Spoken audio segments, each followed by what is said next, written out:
ताज्या घडामोडी पाहण्यासाठी सी24 या यूट्यूब चॅनलला लाईक करा, शेअर करा, सबस्क्राईब करा आणि बेल आयकॉनवरती क्लिक करायला विसरू नका। पुणे महानगरपालिकेमधील यशानंतर भारतीय जनता पक्षानं ग्रामीण भागामध्ये देखील संघटन मजबूत करण्यास सुरुवात केली आहे। शिरूर तालुक्यातील पावळ-केंदूर जिल्हा परिषद गटामध्ये भाजपानं दिलेले उमेदवारांची निवड ही सार्थ ठरत आहे। जिल्हा परिषद आणि पंचायत समिती निवडणुकीसाठी दिलेले तगडे उमेदवार आणि त्यांचा वाढता जनसंपर्क पाहता या गटामध्ये भाजपची भूमिका भक्कम मजबूत झाल्याचं चित्र बघायला मिळत आहे। पावळ-केंदूर जिल्हा परिषद गटासाठी भाजपकडनं हिवरे तालुका शिरूर येथील सामुदायिक विवाहाचे प्रणेते विकास नाना गायकवाड यांना उमेदवारी देण्यात आली आहे। मोफत विविध सर्वधर्माय सामुदायिक विवाह सोहळ्यांच्या माध्यमातून समाजसेवेचा प्रदीर्घ अनुभव असलेले आणि स्थानिक पातळीवरील प्रश्नांची जाण आणि युवा कार्यकर्त्यांशी असलेली जवळीक यामुळे विकास नाना गायकवाडांची उमेदवारी पक्षासाठी महत्त्वाची मानली जाते। एकीकडे विकास नाना गायकवाड यांच्या नियोजनबद्ध प्रचार यंत्रणांमुळे गटामधील राजकीय वातावरणामध्ये चुरस निर्माण झाली आहे। आता राजकीय वातावरण अक्षरशः भर थंडीमध्ये तापलंय। तर पावळ पंचायत समिती गणासाठी तरुण नेतृत्व म्हणून ओळखणारे दीपकदादा खैरे यांना भाजपानं संधी दिली आहे। दीपक खैरे यांना जलसंधारण कामाचा मोठा आणि प्रदीर्घ असा अनुभव आहे। तो पाहता मांदळवाडी, हिवरे, धामारी गावाच्या पिण्याच्या आणि शेतीच्या जलसिंचन कामाचा अनुभव पाहता 1000 एकर शेत जमीन बागायती झाली आहे। 1,25,00,000 स्वखर्चानं शिवारामध्ये पाणी आणलं आहे। ज्या जमिनी कसायला लोक घाबरत होते तिथे आज ऊसाची शेती डोलते आहे। हा चमत्कार फक्त दीपकदादा यांनी स्वखर्चामधनं करून दाखवलाय। स्वतः उच्च शिक्षित, प्रशासकीय कामकाजामधील हातखंड असल्या कारणानं मतदारांमध्ये दीपकदादा खैरे यांच्या बाबतीत सकारात्मक वातावरण दिसून येतं। या भागामधील जलदूत, देवमाणूस म्हणून दीपकदादा खैरे यांची भाजपनं दिलेली उमेदवारी सार्थ ठरणारी आहे। जलसंधारण आणि जलसिंचन कामाचा दीपकदादा खैरे यांना अनुभव आहे, त्यामुळे ही उमेदवारी तितकेच तोलामोलाची आहे। तसेच केंदूर पंचायत समिती गणामधनं महिला वर्गाचे नेतृत्व करणारी आशाताई संपत साकोरे यांची उमेदवारी निश्चित केली आहे। पिंपळ जगताप गावाची कन्या आणि केंदूर गावाच्या सून अशी दोनही बाजूचे लाडके व्यक्तिमत्व असणाऱ्या आशाताई साकोरे या आहेत। साकोरे परिवाराचा जनसंपर्क आणि एकजूट पाहता ही निवडणूक आशाताईंसाठी अवघड नाही। आशाताई यांच्या उमेदवारीमुळे सासरी आणि माहेरी नवचैतन्य उत्साह निर्माण झाला। तर आशाताई साकोरे यांचे पती संपतराव साकोरे हे भारतीय जनता पक्षाचे निष्ठावंत कार्यकर्ते आहेत। आशाताई यांच्या माहेरी आणि सासरी दोनही बाजूला भारतीय जनता पक्षाचं वलय आहे। आशाताई यांची महिला वर्गावरती विशेष पकड आहे। सामाजिक कामामध्ये त्या कधीही मागे हटलेल्या नाहीयेत। तर पती संपतराव यांची कार्यकर्त्यांशी असलेली जवळीक, सामाजिक आणि युवक संघटनांमधील सक्रिय सहभागामुळे आशाताई मतदारांमध्ये चांगल्या प्रकारे परिचित चेहरा ठरत आहेत। विकास नाना गायकवाड यांचा जनसंपर्क, दीपकदादा खैरे यांचा अनुभव आणि संपतराव साकोरे यांच्या बरोबरीनं आशाताई साकोरे यांचे नियोजनबद्ध नेतृत्व या तिघांच्या एकत्रित मांडणीमुळे पावळ-केंदूर जिल्हा परिषद गटात भाजपची ताकद वाढली आहे। धनशक्ती विरोधात जनशक्ती अशीच लढत पावळ-केंदूर गटामध्ये होईल आणि हा विजय भारतीय जनता पक्ष मोठ्या मताधिक्यानं खेचून आणेल अशी अपेक्षा व्यक्त केली जाते। तर वरवर पाहिलं तर या गटामधील निवडणूक अधिक चुरशीची ठरणार आहे। राजकीय वर्तुळात ती लक्षवेधी ठरणारी असून देवदर्शन आणि इतर लोभाच्या गोष्टींचे फॅड हे निष्फळ ठरणार आहे, असे भारतीय जनता पक्षाचे ज्येष्ठ नेत्या जयश्रीताई पलांडे यांनी पत्रकार परिषदेमध्ये म्हटलंय।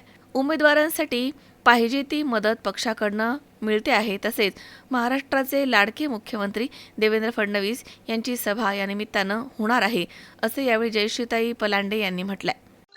केंदूर पावळ जिल्हा परिषद गटामध्ये जिल्हा परिषदचे उमेदवार विकास नाना गायकवाड खऱ्या अर्थानं भारतीय जनता पार्टीनं त्यांना अतिशय सगळं त्यांचं पाठवून पाहून ही उमेदवारी दिलेली आहे। दीपक खैरे हे पंचायत समिती पाबळ गणासाठी त्यांना उमेदवारी दिली आहे आणि केंदूर गणासाठी सौ आशाताई संपतराव साकोरे यांना उमेदवारी दिली आहे।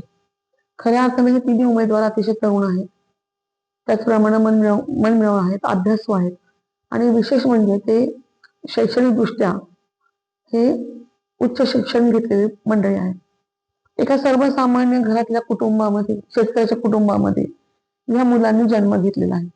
त्यामुळं अतिशय प्रतिकूल काळामधनं संघर्ष करत पुढे येण्याची कुवक आणि क्षमता आणि ती पात्रता त्यांची ओळखल्यानंतरच या मुलांना समाजाच्या हितासाठी वापरून घ्यावं अशी एक विचारधारा माझ्या मनामध्ये आली.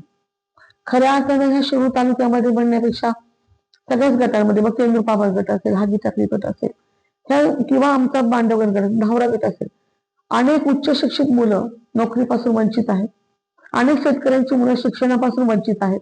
आणि खऱ्या अर्थानं ह्यांना दिशा देण्यासाठी एक काहीतरी आदर्श मॉडेल आपण तयार करावं, या दृष्टीनं ह्या जिल्हा परिषद गटाचं आदर्श मॉडेल आपण तयार केलं तर संपूर्ण तालुक्यातल्या युवकांना याची एक प्रोत्साहन मिळेल, त्याचा एक दिशा मिळेल.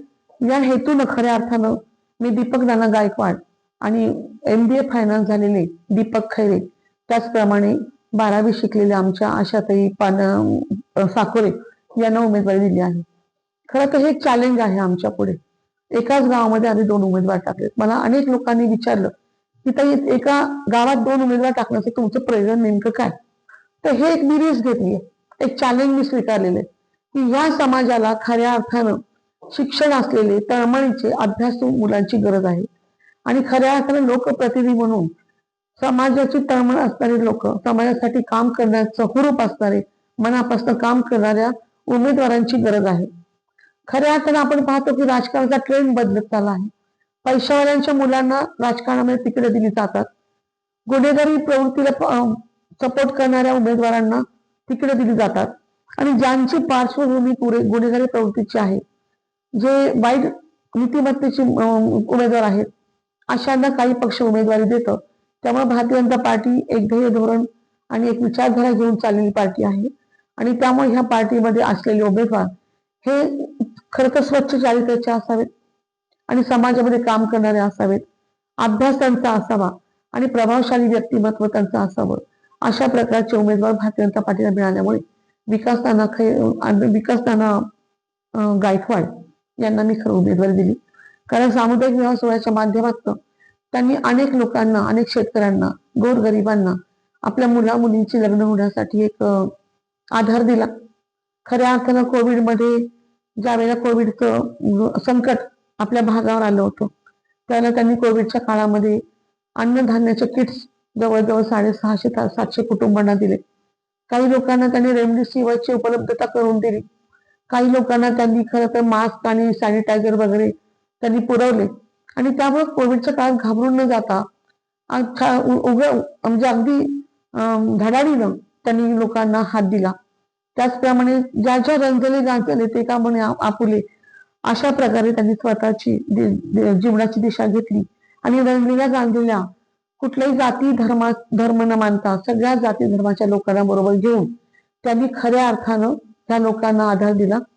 युवकांचं क्रिकेटच्या माध्यमातून असेल, खो खोच्या माध्यमातून असेल, कबड्डीच्या माध्यमातून असेल, वक्तृत्व स्पर्धा असतील किंवा शालेय स्पर्धा असतील, या माध्यमातून युवकांना संघटित करण्याचं काम विकास नानांनी केलं.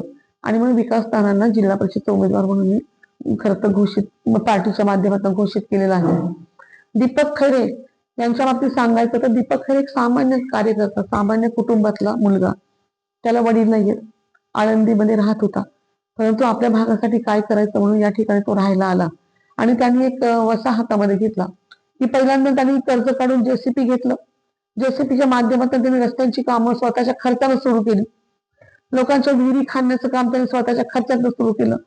आणि खऱ्या अर्थाने ह्या भागाला पाण्याची आवश्यकता आहे हे ओळखून त्यांनी स्वतःच्या खिशातला पैसा घालून त्यांनी या भागातल्या लोकांना पिण्याचं पाणी नाही नुसतं तर जवळजवळ 1,500 एकर जमीन त्यांनी ओलिताखाली आणण्याचं काम त्यांनी केलं. आणि त्याच्यावर चांगला प्रोजेक्ट राबवून लोकांना लाईट बिल येणार नाही अशा प्रकारचं सुद्धा प्रोव्हिजन त्यांनी केली. त्यामुळे एक विजन असलेला अभ्यासू हा मुलगा होता, MBA फायनान्स होता. आणि त्यामुळं या मुलाचा उपयोग आपल्याला या भागाच्या तरुणांना काहीतरी एक विजन देण्यासाठी होईल.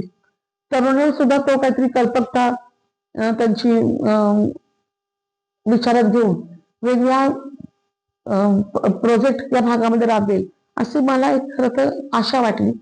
आणि मला ते एक खात्री वाटली ती मी सगळं त्यांचं पार्श्वभूमी पाहून त्यांच्याशी चर्चा करून त्यांच्या विविध माध्यमातून त्यांना सापडून मी एक उत्तम उमेदवार, जरी एका घरातले दोघं असतील, एका गावातले दोघं असतील, तर हे दोघंही हातात हात घालून या समाजाचं काम अतिशय जे नेटानं करतील अशी धारणा, असा विश्वास मला वाटला, म्हणून मी त्यांना उमेदवारी दिली. आणि ह्यासाठी मी आमचे जिल्हाध्यक्ष प्रदीप दादा कंत यांच्याशी आणि आदरणीय चंद्रकांत दादा पाटील आमच्याकडे खरं तर सरचिटणीस महामंत्री बनतात, महामंत्री आदरणीय राजेजी टोपे यांच्याशी सविस्तर चर्चा करून या मुलांचा उपयोग नुसतं झेडपी गटाला नाही तर संपूर्ण जिल्ह्यासाठी यांचा उपयोग होईल असं गृहीत धरून मी ह्यांना उमेदवारी देण्यासाठी पक्षाला भाग पाडलं. आशाताई साकुरे ज्या आहेत ते गृहिणी आहेत, पण त्या गृहिणीनं त्यांच्या पतीला अतिशय प्रतिकूल काळामध्ये पण चांगली मदत केली. आपल्या आप्तेष्टांना, आपल्या भावकीला, आपल्या गावामध्ये महिलांसाठी त्यांनी चांगल्या प्रकारचं काम केलं. सगळ्यांना बरोबर घेऊन जाण्याची क्षमता त्यांच्यामध्ये होती आणि ग्रामीण भागाची महिला असताना सुद्धा एक चांगल्या प्रकारचा आत्मविश्वास मला त्या महिलेमध्ये आढळला. खऱ्या अर्थानं जगताप पिंपऱ्याची मुलगी आणि केंदूरची सून म्हणून त्यांनी अतिशय चांगल्या प्रकारे जबाबदारीने आपली नाती निभावली, आपली माणसं आपलीशी केली आणि आपल्या नात्या गोत्याचा मान सन्मान ठेवला. त्यामुळे आशाताई आपल्या नात्या गोत्याच्या आणि समाजाच्या आणि गावच्या गळ्यातल्या काहीच झाल्या. हे मला जेव्हा अनुभवायला मिळालं त्याला मी आशाताईंना भारतीय जनता पार्टीचं उमेदवार करावं अशा प्रकारची गळ मी पक्षाकडे घातली आणि त्यांची उमेदवारी मी फायनल केली. पाबळ केंदूर गटाची जी जिल्हा परिषदेची निवडणूक आणि यामध्ये पाबळ केंदूर गटात आम्ही फिरत असताना जी भारतीय जनता पार्टीने जी उमेदवारी दिलेली आहे ते सामुदायिक विवाह सोहळ्याचे चळवळीचे प्रणेते आदरणीय विकासनाना गायकवाड असतील, त्याचप्रमाणे ज्यांना आता हे जलदूत म्हणून खरं तर ह्या परिसरामध्ये मानलं जातं ते आमचे मित्र दीपकरावजी खैरे असतील. यांना खरं तर भारतीय जनता पार्टीने आता उमेदवारी दिलेली आहे. ही उमेदवारी आदरणीय आमच्या जिल्ह्याचे जिल्हा अध्यक्ष, या जिल्ह्याचा आवाज प्रदीपदादा कंत असतील, त्याचप्रमाणे आमच्या लोकनेत्या जयश्रीताई पलांडे असतील, आमचे माजी पंचायत समिती सदस्य भगवानराव शेळके असतील आणि विशेष करून आम्ही ज्यांचं नेतृत्व अनेक वर्ष मानलेले आहे आमचे राजकीय गुरु नंदकुमार पिंगळे साहेब जे जिल्हा परिषद सदस्य होऊन गेलेले आहेत, त्यांच्या सांगण्यावरून खरं तर ही उमेदवारी आदरणीय प्रदीपदादा कंद यांनी या जिल्हा परिषद गटामध्ये आदरणीय विकासनाना आणि दीपकरावजी खैरेंना दिलेली आहे. तिकडं आमच्या आशाताई संपतराव साकुरे या लढत आहेत. अत्यंत चांगली लढत हे तिन्ही उमेदवार देऊ शकतील. त्याचं कारण असं आहे की ह्या 12 गावचा जो प्रश्न आहे तो प्रश्न आदरणीय लोकनेते जयश्रीताई पलांडे यांनी नागपूरला बैठक घेऊन तो त्या बैठकीमध्ये मांडलेला आहे. तो सोडवण्यासाठी देवेंद्रजी फडणवीस साहेब यांनी 2 हात पुढे केलेले आहे, परंतु त्यांनी ज्यावेळेस 2 हात पुढे केले त्यावेळेस आपण सुद्धा 2 हात पुढे करावे लागतात आणि ती परिस्थिती जयश्रीताई असतील, आता हे जे उमेदवार आहेत ज्यांनी काम केले विकासनानांनी सामुदायिक विवाह सोहळ्याच्या माध्यमातून गोरगरिबांचं काम केलं, म्हणजे त्या माणसाला माहिती की काय प्रश्न आहेत. आणि तसेच आमचे दीपकराव खैरे ज्यांनी पाण्यावर काम केलेलं आहे, त्यांना त्याची आवड आहे, त्यांना शेतीला पाणी द्यायचं म्हणून देवेंद्र फडणवीस साहेबांनी पुढे केलेला हात त्याला हातावाटी ही दोघंही माणसं खरं तर आमच्यासारख्या कार्यकर्त्याला घेऊन त्यांच्याकडे जातील. मी सुद्धा ह्या पंचायत समिती गणात इच्छुक होतो, परंतु पक्षाने सांगितलं की ज्यावेळेस आपण काही उमेदवारी देतोय तुम्ही पक्षाचे प्रामाणिक कार्यकर्ते आहात, तुम्ही सुद्धा त्यांच्या पाठीमागे ठामपणे उभे राहा. आणि म्हणून मी सुद्धा आता त्यांच्या पाठीमागे, मी नुसतं एकटाच नाही, आमचे बूथ प्रमुख असतील तर सगळे आम्ही भारतीय जनता पार्टी ताकदीने खरं तर त्यांच्या पाठीमागे उभा आहे, कारण ती कामाची माणसं आहेत दोन्ही बी. आणि म्हणून खरं तर ही कामाची माणसं म्हणून आम्ही भारतीय जनता पार्टीने त्यांना उमेदवारी दिलेली आहे आणि ती सार्थ ठरणार आहे. कारण आज त्यांनी त्यांचा जो प्रचार आहे खरा, काल छाननी झाल्यानंतर त्यांनी जातेगाव खुर्दमधून सुरू केलेला आहे. प्रत्येक माणूस जर त्यांना भेटला तर तो गळा भेट घेतोय. आमच्या महिला भगिनी सुद्धा म्हणतात देवाभाऊनी जी सुरू केली योजना, जी महिन्याला जे 1500 रुपये मिळतात, आमच्या नरेंद्र मोदी साहेबांनी जी योजना सुरू केली केंद्र सरकारची 6,000 रुपये आज आमच्या नागरिकांना वर्षाचे मिळत आहेत, राज्याचे मिळत आहेत. अशा परिस्थितीमध्ये हे राज्य आहे हे खरं तर एक एक पाऊल देवेंद्रजी फडणवीस साहेबांच्या नेतृत्वाखाली पुढे जात आहे. आणि खरं जर हे असेच कार्यकर्ते निवडून आले तर ह्या पाबळ गटाचा जो विकास राहिलेला आहे, जे पाण्यापासून गाव वंचित राहिलेले आहेत, इथं विजेचे प्रश्न आहेत, हे सगळे प्रश्न घेऊन आमच्या मेघनाताई बोर्डीकर आता राज्यमंत्री आहेत, त्यांच्याकडे आरोग्य खातं आहे, वीज खातं आहे, आमचे गिरीशभाऊ गुले त्यांचे ह्या भागातले सचिव आहेत, या सर्वांना घेऊन आम्ही खरं तर पुढच्या काळात पाठपुरावा करून सुजलाम सुफलाम हा पाबळ गट कसा होईल, पाबळगण कसा होईल, केंदूरगण कसा होईल, या बाबतीमध्ये आम्ही काम करणार आहोत. एवढा शब्द या निमित्तानं देतो. आपण सगळ्यांनी भारतीय जनता पार्टीचं जे कमळाचं चिन्ह आहे, ह्या दोन्ही उमेदवारांचे चिन्ह आहे, त्याच्यावर बटन दाबा. आम्हाला सहकार्य करायच्या वेळेस तुम्ही बटन दाबाल, बहुमताने निवडून आणणार. आम्ही सुद्धा तशाच पद्धतीने बहुमताने तुमचं काम केल्याशिवाय राहणार नाही, भरभरून काम करू एवढा शब्द देतो. पक्षाच्या वतीनं थांबतो. जय हिंद, जय महाराष्ट्र.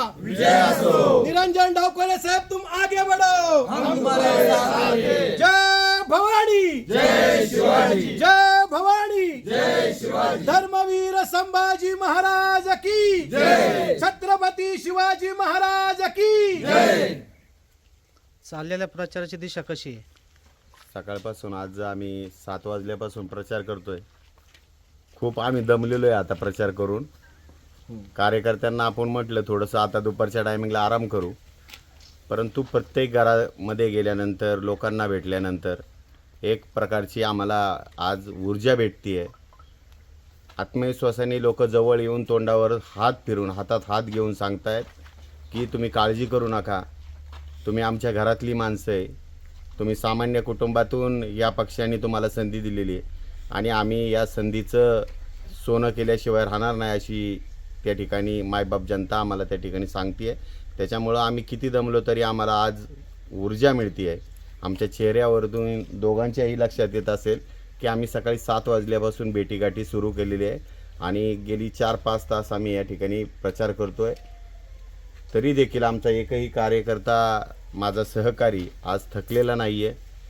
प्रत्येक गावामध्ये आमचे सर्व जीवाभावाची मंडळी त्या ठिकाणी घरून भाकरी बांधून त्या ठिकाणी आमच्यासारख्या सामान्य कुटुंबातील मुलांचा प्रचार करतायत, आपल्या घरातले लेकरू समजून प्रचार करतायत आणि तोच आत्मविश्वास आमच्यासाठी 12 हत्तीचं बळ आम्हाला या ठिकाणी देतोय.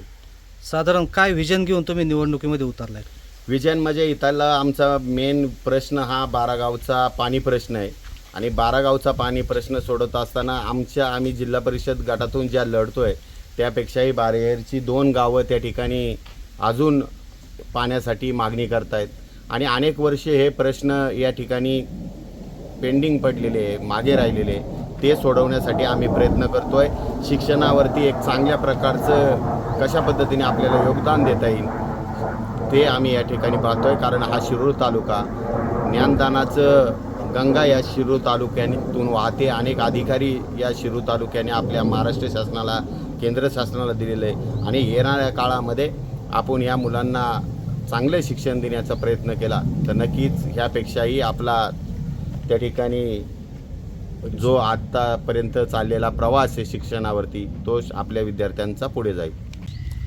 आज या ठिकाणी जातेगाव खुर्द या ठिकाणी आम्ही घरोघरी जाऊन प्रचार करत आहोत. काल पाबळला आम्ही प्रचार केला आणि या भागाच्या ज्यावेळेस लोकांच्या आम्ही घरी जातो त्यावेळेस एक आशेचा किरण म्हणून लोक विकास नाना आणि माझ्याकडे पाहत आहेत. या भागामध्ये ज्यावेळेस काम करतो त्यावेळेस शेतकऱ्यांच्या अडीअडचणी खूप आहेत. शेतात काही जायला रस्ते नाहीत, काही ठिकाणी डिप्या ओव्हरलोड आहेत. त्याचबरोबर मुख्य प्रश्न आहे शेतीच्या पाण्याचा. आणि माझ्या ज्या कृषी सिंचन प्रकल्प फेज 1 आणि 2 हे जे 500 एकर 2 कृषी सिंचन प्रकल्प झाले आहेत, ह्याची एक संधी शेतकऱ्यांना वाटते की आपल्याकडे देखील आता डोकावत आहे आणि भविष्यात आपल्याकडे देखील पाणी प्रश्न सोडवण्यासाठी अशा प्रकारच्या योजनांमुळे काहीतरी आपल्याला हातभार लागणार आहे. आता या भागात जर शेतीचं पाणी आणायचं म्हणलं तर असंख्य अशा अडचणी आहेत, परंतु जर 500 एकरचे कृषी सिंचन प्रकल्प केले तर नक्कीच ही जी काही आत्ताची आपली समस्या आहे शेतीच्या पाण्याची ती कायमस्वरूपी दूर झाल्याशिवाय राहणार नाही. या भागाच्या सर्व सर्वे माझ्या माध्यमातून मी केलेला आहे. प्रत्येक वस्तीपासून डिंब्याचा कॅनल असेल, चाचकमांचा कॅनल असेल, तो किती अंतरावर आहे त्या सर्वाचं सगळं आत्तापर्यंत सर्वे त्या ठिकाणी झालेला आहे. परंतु ज्या ठिकाणी आपल्याला जायचं आहे तर त्यावेळेस आपण आपलं काम सादर करू मग जाऊ, अशा प्रकारची भूमिका आहे. कारण लोक पाण्याचं आश्वासन दिलं की लोक त्याला आश्वासन म्हणून पाहत आहेत.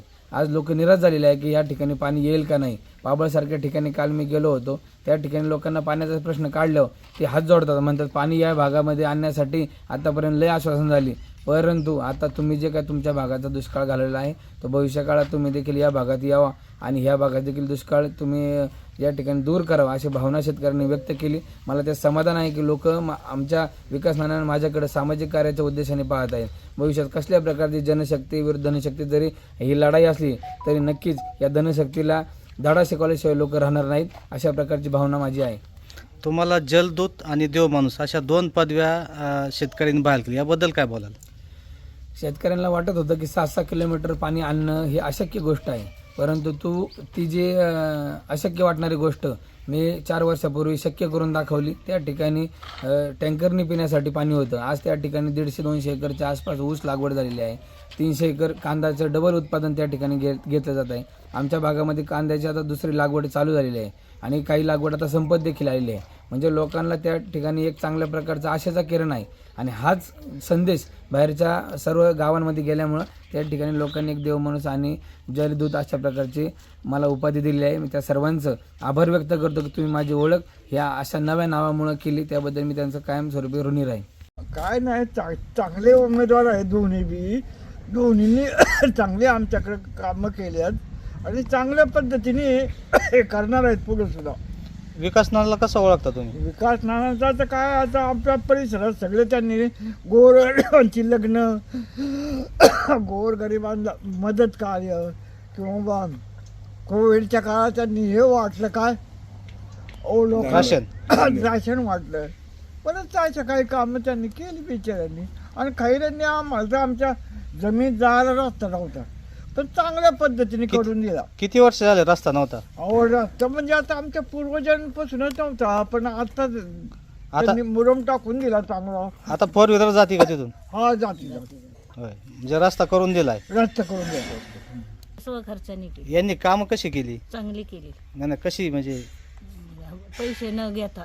तुमच्या शेतात रस्ता बी केला, रस्ता बिकट तर किती लांबीचा रस्ता आहे? आहे 200-300 मीटर आहे. म्हणजे आता तुम्ही बिंदास जाऊ शकता बिनधास्त तिथे. जाऊ शकते. आम्हाला पाऊस काळात तिथं जाताच येत नव्हतं. सुनील पिंगळे, सी 24 तास, पाबळ.